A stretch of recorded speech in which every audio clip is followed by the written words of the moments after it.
Power star Pawan Singh का गाना हरी हरी ओढ़नी ने बना दिया है ऐसा रिकॉर्ड जिसे तोड़ पाना अब किसी भी स्टार के बस में नहीं है। भोजपुरी के ट्रेंडिंग स्टार कहे जाने वाले खेसारी लाल यादव भी यह रिकॉर्ड देखकर हैरान हो गए हैं। तो दोस्तों, क्या है पूरी खबर और कौन सा है वह रिकॉर्ड, उसके बारे में जानने से पहले आप सबने अभी तक हमारे चैनल को सब्सक्राइब नहीं किया है तो कर लीजिए, क्योंकि दोस्तों ऐसे न्यूज़ की वीडियो इस चैनल पे आप सबको रोज मिलती रहती है। पावर स्टार पवन सिंह का हरी हरी ओढ़नी गाना यूट्यूब पर 4 नवंबर को रिलीज हुआ था और रिलीज होते ही यह गाना पूरा यूट्यूब पर छा गया। इस गाने के लिरिक्स और म्यूजिक इतना दमदार था कि यह गाना लोगों को बहुत पसंद आया और अब इस गाने ने बना दिया है एक नया रिकॉर्ड।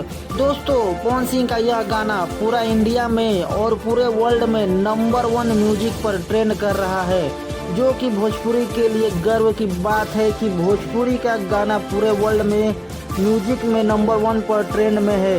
दोस्तों, इसके पहले भी पवन सिंह यह रिकॉर्ड बना चुके हैं। इसके पहले पवन सिंह का बारिश और पुदीना ये हसीना गाना यह रिकॉर्ड बना चुका है, जो कि इंडिया और पूरे वर्ल्ड में नंबर 1 म्यूजिक पर ट्रेंड कर चुका है और अब यह तीसरी बार ग्लोबली ट्रेंड कर रहा है।